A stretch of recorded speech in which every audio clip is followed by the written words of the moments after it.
লীলা পুরুষোত্তম শ্রীকৃষ্ণ প্রথম অধ্যায়। শ্রীকৃষ্ণের অবতরণ। আসুরিক রাজাদের অবাঞ্ছিত সামরিক শক্তির প্রভাবে একসময় পৃথিবী ভারাক্রান্ত হয়ে উঠেছিল।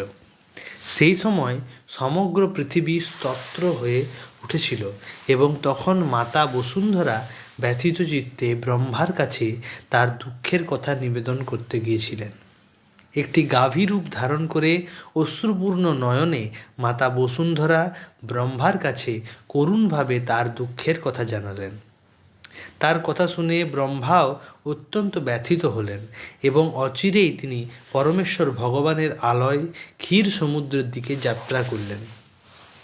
দেবাদিদেব মহাদেবের নেতৃত্বে সমস্ত দেবতারা ব্রহ্মার অনুগামী হলেন। মাতা বসুন্ধরাও তার সঙ্গে গেলেন। ক্ষীর সমুদ্রের তীরে পৌঁছে ব্রহ্মা ভগবান বিষ্ণুর বন্দনা করতে শুরু করলেন, যিনি বরাহ রূপ ধারণ করে পূর্বে বসুন্ধরাকে রক্ষা করেছিলেন। বৈদিক মন্ত্রে পুরুষ সূক্ত নামক এক বিশিষ্ট স্তব আছে, যার দ্বারা দেবতারা ভগবান শ্রীবিষ্ণুর বন্দনা করেন। কোনো রকম উপদ্রব হলেই স্বর্গের দেবতারা সেই উপদ্রব নিবারণার্থে ব্রহ্মার কাছে প্রার্থনা করেন এবং তখন ব্রহ্মা ক্ষীর সমুদ্রের তীরে গিয়ে ভগবান বিষ্ণুর সাহায্য প্রার্থনা করে তার স্তব করেন। এই ব্রহ্মাণ্ডে শ্বেতদ্বীপ নামক একটি গ্রহ রয়েছে, যেখানে ক্ষীর সমুদ্র নামে একটি সমুদ্র রয়েছে। বৈদিক শাস্ত্রের মাধ্যমে জানা যায় যে এই পৃথিবীতে যেমন লবণ সমুদ্র আছে, তেমনি অন্যান্য গ্রহে নানা রকম সমুদ্র রয়েছে। যেমন দুধের সমুদ্র, কোথাও বা তেলের সমুদ্র, কোথাও বা সুরার সমুদ্র, এরকম নানা রকমের সমুদ্র রয়েছে। পুরুষ সূক্ত হচ্ছে সেই স্তব যার দ্বারা দেবতারা ক্ষীরোদকশায়ী বিষ্ণুর অর্থাৎ ক্ষীর সমুদ্রে শয়ান বিষ্ণুর বন্দনা করে থাকেন। তিনিই হচ্ছেন পূর্ণ পুরুষোত্তম নারায়ণ, যার থেকে এই ব্রহ্মাণ্ডের সমস্ত অবতারেরা প্রকট হন। দেবতারা পুরুষ সূক্ত দ্বারা স্তব করা সত্ত্বেও যখন পরমেশ্বর ভগবান বিষ্ণু প্রসন্ন হলেন না, তখন ব্রহ্মা স্বয়ং তপস্যা করতে শুরু করলেন। সেই সময় ভগবান শ্রী বিষ্ণুর ব্রহ্মার কাছে তার বার্তা প্রেরণ করলেন। তিনি ব্রহ্মাকে জানালেন যে তিনি অচিরেই তার পরাশক্তিসহ অসুর সংহার করার জন্য পৃথিবীতে অবতরণ করবেন এবং তখন দেবতারাও যেন তার সহায়তা করার জন্য সেখানে উপস্থিত থাকেন। তারা যেন অচিরেই যদুকুলে জন্মগ্রহণ করেন, যে কুলে তিনি স্বয়ং আবির্ভূত হবেন। ব্রহ্মা তখন দেবতাদের সেই বার্তা শোনালেন। বৈদিক জ্ঞান লাভের এটাই হচ্ছে পন্থা। ব্রহ্মা তার হৃদয়ে সর্বপ্রথম ভগবান বিষ্ণুর নির্দেশ প্রাপ্ত হন। সেই কথা শ্রীমদ্ ভাগবতের শুরুতেই উল্লেখ করা হয়েছে, তেনে ব্রহ্মা হৃদয়া, অর্থাৎ ব্রহ্মার হৃদয়ে ভগবান সর্বপ্রথম ব্রহ্মজ্ঞান দান করেছিলেন। এখানেও ঠিক এইভাবেই ব্রহ্মা ভগবান বিষ্ণুর কাছ থেকে বার্তা পেলেন এবং সেই বার্তা তিনি অবিলম্বে অন্য দেবতাদের শোনালেন। পরমেশ্বর ভগবান শ্রীকৃষ্ণ বাসুদেবের সন্তান রূপে আবির্ভূত হবেন বলে ঘোষণা করলেন। তার অবতরণের পূর্বেই সমস্ত দেবতারা তাদের পত্নীসহ ভগবানের কার্যে সহায়তা করার জন্য যদুকুলে বিভিন্ন পরিবারে জন্মগ্রহণ করলেন। এই সম্বন্ধে শ্রীমদ্ ভাগবতে তৎপ্রিয়ার্থ শব্দটি ব্যবহার করা হয়েছে, যার তাৎপর্য হচ্ছে যে ভগবানের সন্তুষ্টি বিধানের জন্য দেবতারা পৃথিবীতে অবতরণ করলেন। অর্থাৎ ভগবানের সন্তুষ্টি বিধানের জন্য যিনি কার্য করেন তিনিই হচ্ছেন দেবতা। দেবতারা জানতে পেরেছিলেন যে ভগবানের অংশ অবতার অনন্ত শেষ, যিনি অনন্ত ফণা বিস্তার করে ব্রহ্মাণ্ড ধারণ করে আছেন, তিনিও শ্রীকৃষ্ণের আবির্ভাবের পূর্বে পৃথিবীতে অবতরণ করবেন এবং ভগবানের বহিরঙ্গা প্রকৃতি, যার প্রভাবে সমস্ত বদ্ধ জীবেরা মুগ্ধ হয়ে আছে, সেই বিষ্ণু মায়াও ভগবানের উদ্দেশ্য সাধন করার জন্য আবির্ভূতা হবেন। তারপর মধুর বাক্যে সমস্ত দেবতাদের এবং মাতা বসুন্ধরাকে আশ্বস্ত করে সমস্ত প্রজাপতিদের পিতা ব্রহ্মা তার স্বধাম ব্রহ্মাণ্ডের সর্বোচ্চ লোক ব্রহ্মলোকে ফিরে গেলেন। সেই সময় যদুবংশের নেতা সুরসেন মথুরা ও সুরসেন প্রদেশে রাজত্ব করছিলেন। রাজা সুরসেনের রাজত্বের ফলে মথুরা সমস্ত যদুবংশীয় রাজাদের রাজধানীতে পরিণত হয়েছিল। যদুবংশীয় রাজারা ছিলেন অত্যন্ত ধর্মপরায়ণ এবং তারা জানতেন যে দ্বারকার মতো মথুরাও হচ্ছে ভগবান শ্রীকৃষ্ণের নিত্যধাম। সেই জন্য যদুবংশীয় রাজারা মথুরায় তাদের রাজধানী স্থাপন করেছিলেন। একসময় সুরসেনের পুত্র বসুদেব দেবকের কন্যা দেবকীকে বিবাহ করেন। তার নববিবাহিতা পত্নীকে নিয়ে রথে চড়ে তার প্রাসাদে ফিরছিলেন। সেই সময় উগ্রসেনের পুত্র কংস তার ভগ্নী দেবকীকে প্রসন্ন করার মানসে বসুদেবের রথের সারথি হয়ে সেই রথ চালিয়ে নিয়ে যাচ্ছিলেন। বৈদিক পদ্ধতি অনুসারে কন্যার বিবাহের পর তার ভাই তাকে শ্বশুরালয়ে পৌঁছে দিয়ে আসে, যাতে ভগ্নী নিঃসঙ্গ বোধ না করে। দেবকীর পিতা দেবক তার অতি আদরের কন্যার বিবাহে অতুল ঐশ্বর্য দান করেছিলেন। তিনি সুবর্ণ অলঙ্কারে ভূষিত 400 হাতি, 15,000 সুসজ্জিত অশ্ব এবং 1800 রথ দান করেছিলেন। তিনি তার কন্যাকে 200 সুন্দরী দাসীও দান করেছিলেন। ভারতের ক্ষত্রিয় বংশে এখনও এই প্রথা প্রচলিত রয়েছে। নববিবাহিতা বধূর সঙ্গে তার সখীরাও তার শ্বশুরালয়ে গমন করেন, তাদের দাসী বলা হয়। কিন্তু প্রকৃতপক্ষে তারা হচ্ছেন রাজকন্যার সহচরী। এই প্রথা পুরাকাল থেকে প্রচলিত আছে। 5000 বছর পূর্বে শ্রীকৃষ্ণের অবতরণের আগেও এই প্রথা প্রচলিত ছিল। বসুদেব তার পত্নীর সঙ্গে তার সহচরী 200 সুন্দরী কন্যাও তার সঙ্গে নিয়ে যাচ্ছিলেন। বর বধূ যখন রথে করে যাচ্ছিলেন, তখন তার সেই শুভলগ্ন ঘোষণা করে নানা রকম শঙ্খ বাদ্য বাজছিল। শঙ্খ, বেণু, মৃদঙ্গ এবং ভেরির শব্দে এক অপূর্ব শব্দতরঙ্গের সৃষ্টি হচ্ছিল। সমস্ত শোভাযাত্রা অত্যন্ত সুন্দরভাবে অগ্রসর হচ্ছিল, আর কংস বর বধূর রথ চালিয়ে নিয়ে যাচ্ছিল। তখন হঠাৎ দৈববাণী হলো, কংস, তুমি অতি নির্বোধ, মূর্খতার বশে তুমি তোমার ভগ্নী এবং ভগ্নীপতির রথ চালিয়ে যাচ্ছ। তুমি জানো না যে সেই ভগ্নীর অষ্টম গর্ভের সন্তান তোমার মৃত্যুর কারণ হবে। ভোজবংশীয় রাজা উগ্রসেনের পুত্র কংস ছিল অত্যন্ত আসরিক ভাবাপন্ন। এই আকাশবাণী শোনা মাত্র কংস এক হাতে তার ভগ্নী দেবকীর কেশ আকর্ষণ করে অন্য হাতে তার অসি কোষমুক্ত করে তাকে হত্যা করতে উদ্যত হল। কংসের এই দুর্ব্যবহারে বসুদেব অত্যন্ত আশ্চর্য হলেন এবং তার নির্দয় ও নির্লজ্জ শ্যালককে শান্ত করার জন্য অত্যন্ত যুক্তিপূর্ণভাবে তিনি বলতে লাগলেন, হে প্রিয় কংস, তুমি হচ্ছ ভোজবংশের সবচাইতে যশস্বী রাজা।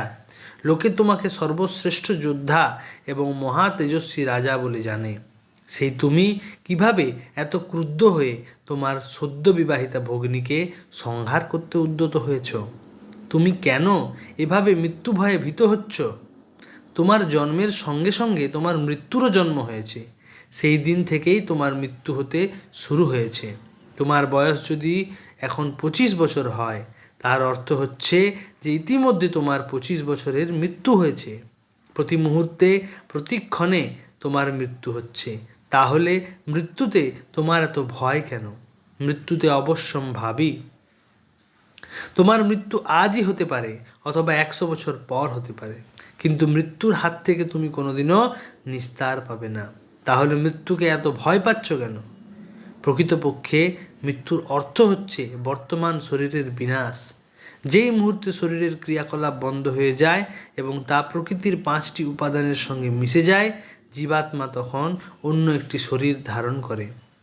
এই অন্য দেহ ধারণ কর্ম অনুসারে হয়ে থাকে।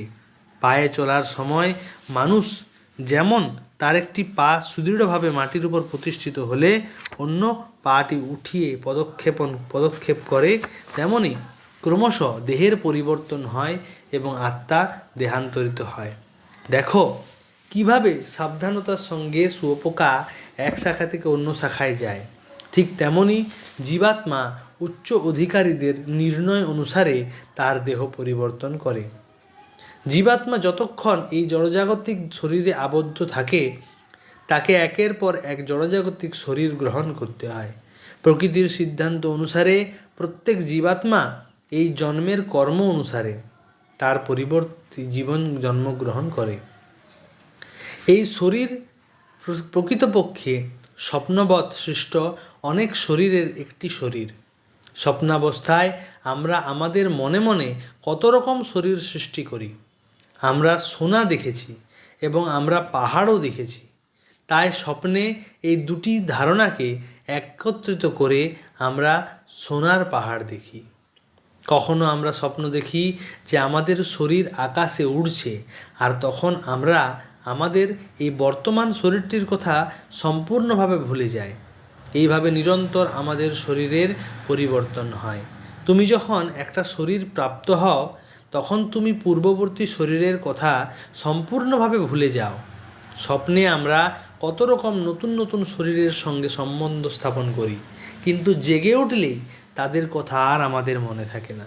প্রকৃতপক্ষে এই সমস্ত জড়জাগতিক শরীর আমাদের মানসিক ক্রিয়ার সৃষ্টি, কিন্তু বর্তমানে আমরা আমাদের পূর্ববর্তী শরীরের কথা স্মরণ করতে পারি না।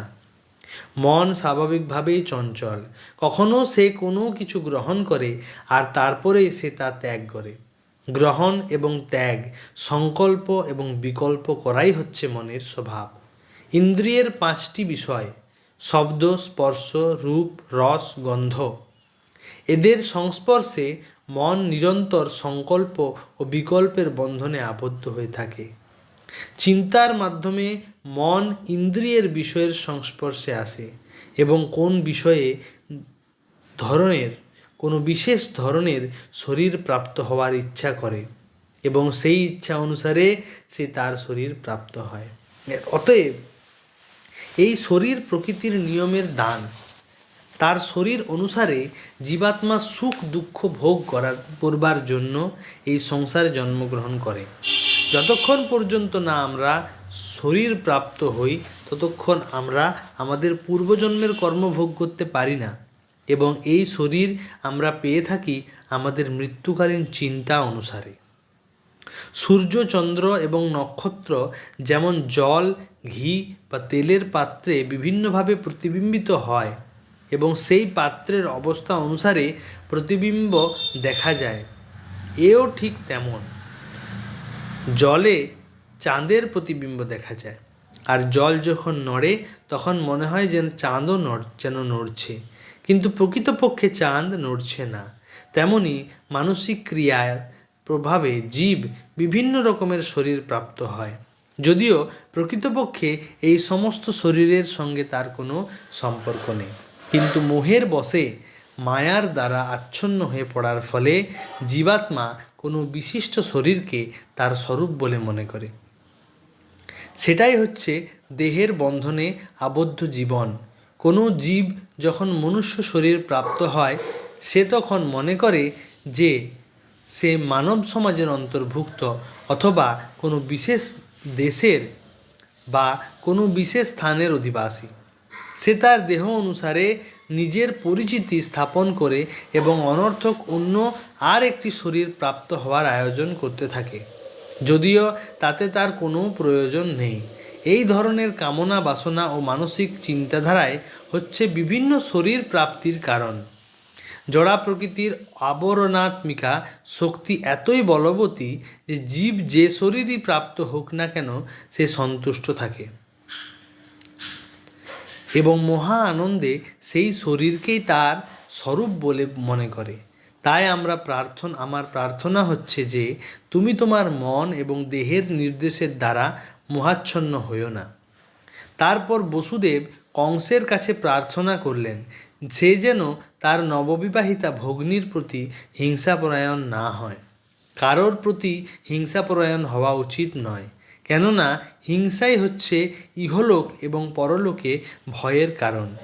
দেবকীর হয়ে বসুদেব কংসকে বললেন যে তিনি তার কনিষ্ঠা ভগিনী, তিনি সদ্য বিবাহিতা, ছোট ভাই এবং বোনকে পিতার মতো রক্ষা করা বড় ভাইয়ের ধর্ম। বসুদেব যুক্তি দেখালেন, অবস্থাটা অত্যন্ত জটিল। যদি তুমি দেবকীকে হত্যা করো তাহলে তোমার যশের হানি হবে। বসুদেব নানা রকম সুন্দর উপদেশ এবং দার্শনিক বিচারের দ্বারা কংসকে শান্ত করার চেষ্টা করলেন, কিন্তু তবুও কংস শান্ত হলো না। কেননা তার প্রবৃত্তি ছিল আসুরিক। অতি উচ্চ রাজকুলে জন্ম হওয়ার সত্ত্বেও আসুরিক সঙ্গের প্রভাবে সে সর্বদাই আসুরিক ভাবাপন্ন ছিল। অসুর কোনো সদুপদেশ গ্রহণ করেন না। তার অবস্থা একটা পাকা চোরের মতো। তাকে যতই নৈতিক উপদেশ দেওয়া হোক না কেন, তাতে কোনো কাজ হয় না। তেমনি যে মানুষ আসুরিক বা নাস্তিক, সে কখনো সৎ উপদেশ গ্রহণ করে না। দেবতা এবং রাক্ষসের মধ্যে এটাই হচ্ছে পার্থক্য। শাস্ত্রের উপদেশ অনুসারে যে জীবনযাপন করে তাকে বলা হয় দেবতা, আর যে উপদেশ গ্রহণ করে না তাকে বলা হয় অসুর। কংসকে শান্ত করতে অক্ষম হয়ে বসুদেব চিন্তা করতে লাগলেন কিভাবে দেবকীকে রক্ষা করা যায়। বিপদের সময় বুদ্ধিমান মানুষের প্রথম কর্তব্য হচ্ছে সেই বিপদকালীন পরিস্থিতি থেকে যেভাবে সম্ভব রক্ষা পাওয়া। কিন্তু যদি ঐকান্তিক প্রয়াস সত্ত্বেও সেই বিপদ থেকে রক্ষা না পাওয়া যায়, তাহলে তাতে পৌরুষের হানি হয় না। কর্তব্য সম্পাদনে যথাসাধ্য চেষ্টা করা উচিত, কিন্তু সেই চেষ্টা যদি ব্যর্থ হয় তাতে কোনো দোষ নেই। বসুদেব তার পত্নীর বিষয়ে পুনরায় বিবেচনা করলেন। এখন তো আমাকে দেবকীর প্রাণ রক্ষা করতে হবে, তারপর সন্তানদের রক্ষা করার উপায় সম্বন্ধে চিন্তা করা যাবে। তিনি আরও ভাবলেন, ভবিষ্যতে যদি আমার কোনো সন্তান হয় যার হাতে কংসের মৃত্যু, তাহলে দেবকী এবং আমার সেই সন্তান উভয়েই অবশ্যই রক্ষা পাবে, কেননা ভগবানের বিধান অবশ্যম্ভাবী। কিন্তু এখন যেভাবেই হোক আমাকে দেবকীর প্রাণ রক্ষা করতে হবে। জীব কিভাবে কোনো বিশেষ শরীরের সংস্পর্শে আসে সেই সম্বন্ধে কোনো নিশ্চয়তা নেই। যেমন দাবানল যে কখন কোন গাছকে পোড়াবে সেই সম্বন্ধে কোনো নিশ্চয়তা নেই। বনে যখন দাবানল জ্বলে তখন দেখা যায় যে অনেক সময় আগুন বায়ুতাড়িত হয়ে কোনো গাছকে অতিক্রম করে অন্য গাছে আগুন জ্বালায়। তেমনি অতি সাবধানে কর্তব্যরত থাকলেও আগামী জন্মে যে কীরকম শরীর লাভ হবে তা জানা অত্যন্ত কঠিন। মহারাজ ভরত অত্যন্ত নিষ্ঠার সঙ্গে আত্মজ্ঞান লাভের প্রচেষ্টা করেছিলেন, কিন্তু ঘটনাক্রমে তিনি একটি হরিণ শিশুর প্রতি স্নেহশীল হয়ে পড়েন এবং তার ফলে পরবর্তী জন্মে তাকে হরিণ রূপে জন্মগ্রহণ করতে হয়। কিভাবে তার পত্নীর প্রাণ রক্ষা করবেন সে সম্বন্ধে বিবেচনা করে বসুদেব অত্যন্ত সম্মানের সঙ্গে কংসকে সম্বোধন করতে লাগলেন। যদিও কংস ছিল অত্যন্ত পাপিষ্ঠ, কখনো কখনো বসুদেবের মতো ধর্মপরায়ণ মানুষকে কংসের মতো কদর্য প্রকৃতির মানুষের সঙ্গে চাটুকারিতা করতে হয়। এটা হচ্ছে কূটনীতির পন্থা। অন্তরে অত্যন্ত ভারাক্রান্ত হলেও বাইরে তিনি প্রসন্নতার ভাব প্রদর্শন করলেন।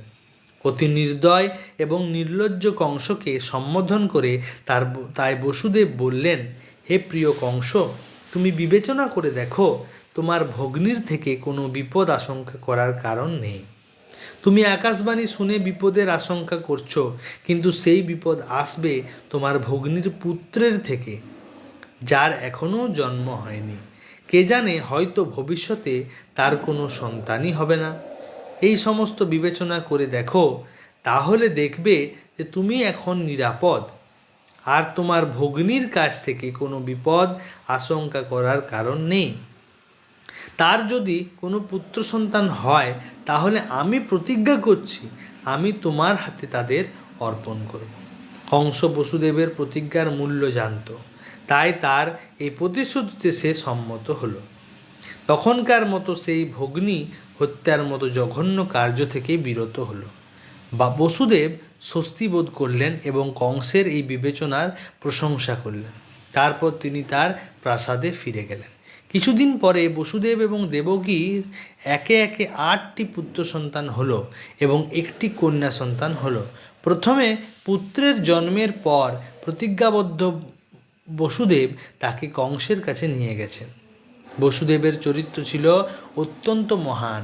তার সত্যনিষ্ঠার জন্য তিনি বিখ্যাত ছিলেন এবং চরম বিপদেও তিনি সত্যভ্রষ্ট হননি। নবজাত শিশুটিকে কংসের হাতে অর্পণ করা তার পক্ষে অত্যন্ত দুঃখদায়ক ছিল, কিন্তু তবুও তিনি ছিলেন প্রতিজ্ঞাবদ্ধ। তাই তিনি কংসের হাতে নবজাত শিশু সন্তানটিকে অর্পণ করলেন। সেই শিশুটিকে পেয়ে কংসের অত্যন্ত প্রসন্ন হলো, কিন্তু বসুদেবের এই আচরণের কংসের হৃদয়ে বসুদেবের প্রতি একটু করুণার উদয় হলো। এই ঘটনার মাধ্যমে আমরা খুব সুন্দর একটি শিক্ষা পাই। বসুদেবের মতো মহাত্মার পক্ষে তার কর্তব্য সম্পাদন করা একটু কঠিন নয়।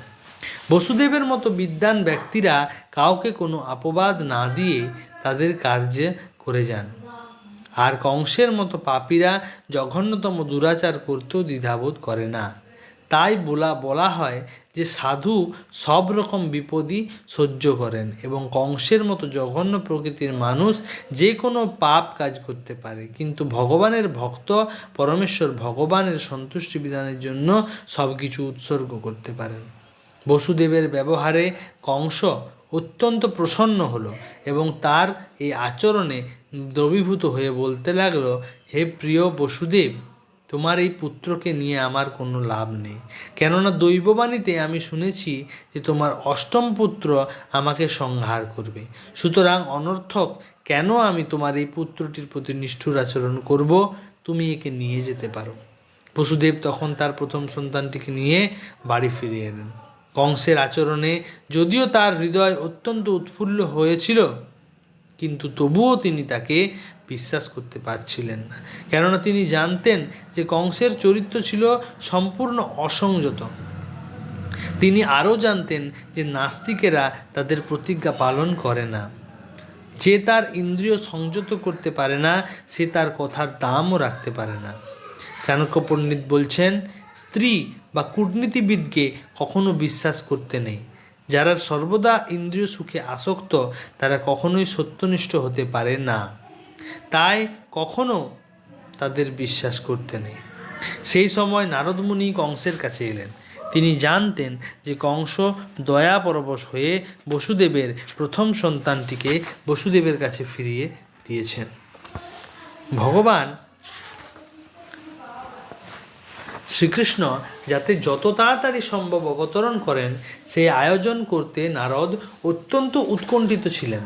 তাই তিনি কংসকে বললেন যে নন্দ মহারাজ সহ বৃন্দাবনের সমস্ত গোপকুমার এবং গোপকুমারীরা ও বসুদেব এবং তার পিতা সুরসেন সহ সমস্ত যদুবংশীয় এবং বৃষ্ণিবংশীয় মহাত্মারা ভগবানের অবতারণের অপেক্ষা করছেন। নারদ কংসকে সতর্ক করে দিলেন সেই সমস্ত পরিবারের সমস্ত বন্ধু, শুভাকাঙ্ক্ষী এবং দেবতাদের থেকে সাবধান থাকতে। কংস এবং তার বন্ধু ও পরামর্শদাতারা সকলেই ছিল আসুরিক। দানবেরা সর্বদাই দেবতাদের ভয়ে ভীত থাকে। সেইভাবে নারদের কাছে বিভিন্ন পরিবারে দেবতাদের জন্ম গ্রহণ করার কথা শুনে কংস তৎক্ষণাৎ সন্ত্রস্ত হয়ে উঠল। সে বুঝতে পারল যে দেবতারা যেহেতু আবির্ভূত হয়েছেন, ভগবান বিষ্ণু নিশ্চয়ই অচিরেই আবির্ভূত হবেন। তাই তৎক্ষণাৎ তার ভগ্নিপতি বসুদেব এবং দেবকীকে বন্দি করে সে কারারুদ্ধ করল এবং তাদের নবজাত সন্তানটিকে হত্যা করল। কারাগারে শৃঙ্খলাবদ্ধ অবস্থায় বসুদেব এবং দেবকী প্রতি বছর একটি করে পুত্রের জন্ম দিতে লাগলেন, আর কংস তাদের বিষ্ণুর অবতার বলে মনে করে একে একে হত্যা করতে লাগল। দেবকীর গর্ভের 8ম সন্তানের প্রতি কংস বিশেষভাবে ভীত ছিল, কিন্তু নারদের আগমনের পর সে বিবেচনা করল যে কোনো সন্তানই কৃষ্ণ হতে পারে। তাই দেবকী এবং বসুদেবের সবকটি সন্তানকেই হত্যা করা শ্রেয় বলে মনে করল। কংসের এই আচরণ বুঝতে পারা খুব কঠিন নয়। পৃথিবীর ইতিহাসে বহু রাজ পরিবারে অনেক দৃষ্টান্ত আছে যেখানে কংসের নিজের স্বার্থসিদ্ধির জন্য পিতা, ভাই, বন্ধু বা সমস্ত পরিবারকেই হত্যা করা হয়েছে। এতে আশ্চর্য হওয়ার কিছু নেই, কেননা তাদের অভীষ্ট সিদ্ধির জন্য অসুরেরা তাকে ইচ্ছা হত্যা করতে পারে, অসুরেরা যাকে ইচ্ছা হত্যা করতে পারে। নারদ কংসকে তার পূর্বজন্মের বৃত্তান্ত শুনিয়েছিলেন। তার কাছে কংস জানতে পেরেছিলেন যে পূর্বজন্মে সে ছিল কালনেমি নামক এক রাক্ষস এবং বিষ্ণু তাকে সংহার করেছিলেন। এই জন্মে ভোজবংশে জন্মগ্রহণ করে সে যদুবংশের পরম শত্রু হবে বলে ঠিক করেছিল। কেননা কৃষ্ণ যদুবংশে আবির্ভূত হচ্ছিলেন, কংস অত্যন্ত সন্ত্রস্ত ছিল, কেননা পূর্বজন্মের মতো এবারেও কৃষ্ণ তাকে সংহার করবে। সে প্রথমে তার পিতা উগ্রসেনকে বন্দী করল, কেননা তিনি ছিলেন যদু, ভোজ এবং অন্ধক বংশের মুখ্য অধিপতি। তারপর সে বসুদেবের পিতা সুরসেনের রাজ্য অধিকার করল। তারপর সে নিজেকে সেই সমস্ত রাজ্যের রাজা বলে ঘোষণা করল। ইতি লীলা পুরুষোত্তম শ্রীকৃষ্ণ গ্রন্থের শ্রীকৃষ্ণের অবতরণ নামক প্রথম অধ্যায়ের ভক্তিবেদান্ত তাৎপর্য সমাপ্ত হইল। হরে কৃষ্ণ কৃষ্ণ কৃষ্ণ হরে হরে, হরে রাম রাম রাম হরে হরে। শিল প্রভুপাদ